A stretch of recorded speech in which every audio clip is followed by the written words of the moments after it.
G'day. My failure story is about an intersection. It's a meeting point of several personality and education and skill set aspects of myself that I actually hadn't acknowledged or recognized. And it led to a perfect storm of a creative business failure. So in order to fully understand the scope of my failure story, I think up front it's important that you all understand that I am proudly Australian and I have absolutely no interest in sport. Yeah. My people. Okay. To give you a full contextual overview of my lack of interest in sport, when I hear the words state of origin, I immediately begin to design a full-scale gallery installation show of fibre and textile-based works that revolve around global creation myths. And you need to know a little bit about my background in order to understand how my creative business perfect storm failure came about. So I'm going to tell you the story behind the story. I had a part-time career as a professional writer and editor for most of my life. But for 20 years, my full-time job was as a somatic psychotherapist. And I was a really talented and successful one. I worked primarily from home, but sometimes I would rent a small space within larger concerns, and I was easily able to cover fairly modest overheads and my outgoings. While I was doing this, I worked primarily in Italy, but also in the USA.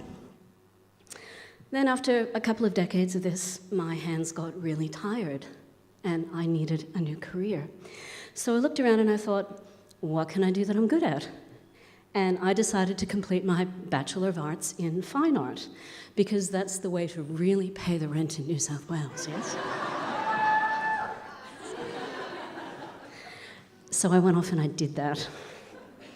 And I'm actually a really good printmaker, and I was making really avant-garde etchings. But this is an incredibly toxic process, and I realized it wasn't anything that, for health reasons, I could continue to do in the long term. And it was also when you combine that with the current appalling, unsympathetic national attitude to the arts, it made me rethink my obviously brilliant plan to make fine art my career. And this is where you need to know that I also sometimes fail to take into account the way the world is, rather than the way that I would like it to be inside my head. For example, I would love to turn on the television one evening, and in between the national headlines and the weather, we have 15 minutes of science and culture and art content. Yeah. But at this point in time in Australia, we don't have that. No, because we have sport. Lots of sport. And as mentioned earlier, I truly, really deeply have no interest in sport. And it seems rather odd in retrospect that I've failed to remember that in 21st century Australia, it isn't conducive, this country isn't conducive to having any kind of successful creative career unless it's in government accounting or property development. And with the latest round of funding cuts to the arts that we've just lived through, I'm sure you'll agree that things just seem to get harder, and they seem to get harsher. But no, I decided to heed the advice of one of Kevin Costner's film characters. Does anyone in the room recognize the wonderful line from The Field of Dreams? If you build it, they will come. Yeah, no. Kev, mate, they don't. Okay. By the way, the entire movie is concerned with a sporting metaphor. So clearly that was never going to work for me anyway. Okay, but I plunged ahead, all right? I was taking up a suggestion that was made by one of my undergraduate lecturers who said to me, I think you'd make a really good art therapist.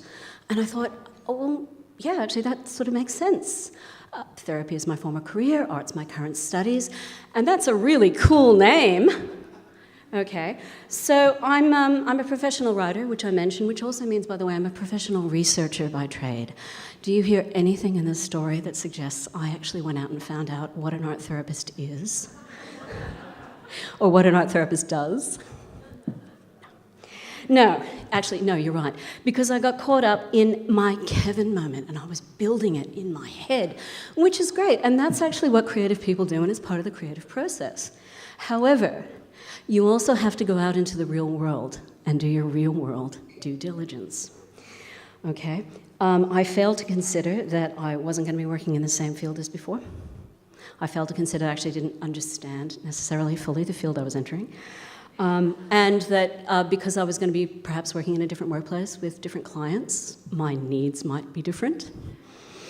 Okay, so this became the interest, by the way, of a very well-received and complex and interesting PhD at a later stage. But back then, that just set the final seal on my creative business failure. I applied for and was accepted into a university Master of Art Therapy degree. 2 years and $24,000 later, I realized I can't work from home anymore with a student debt because I wouldn't be working with independently wealthy people who could come and see me regularly at home, which is what I had done before. And I kept going, though.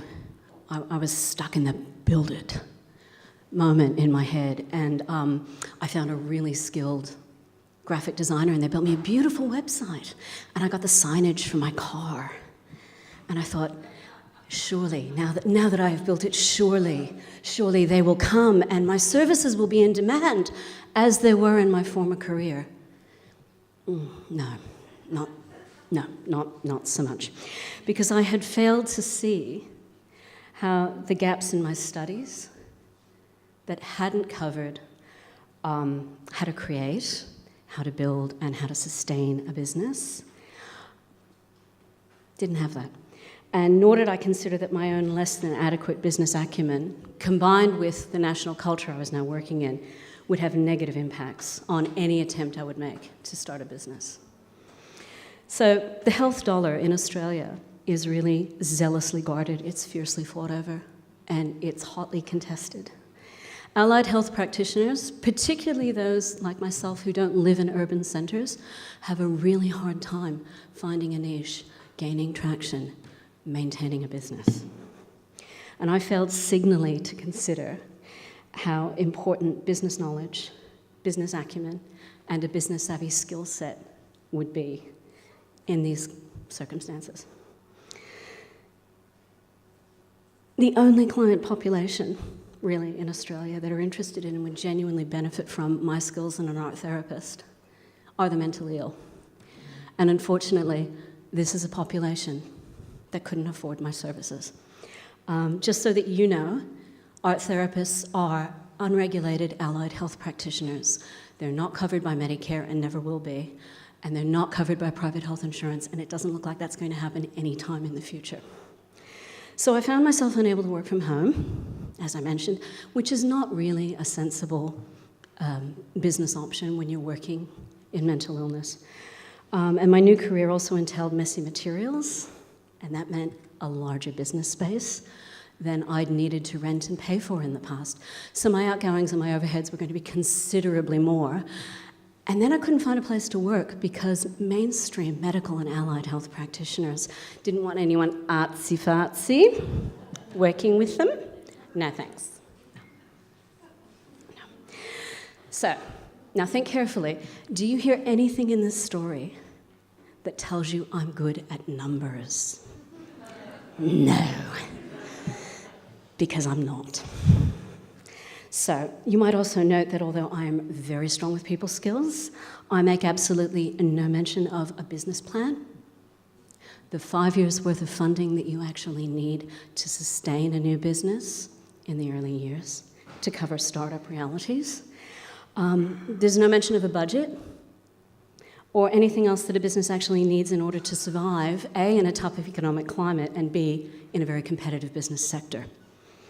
And that's because I failed to recognise, and let alone consider, how the gaps in my own knowledge, my education and my skill set led me to a completely disastrous outcome.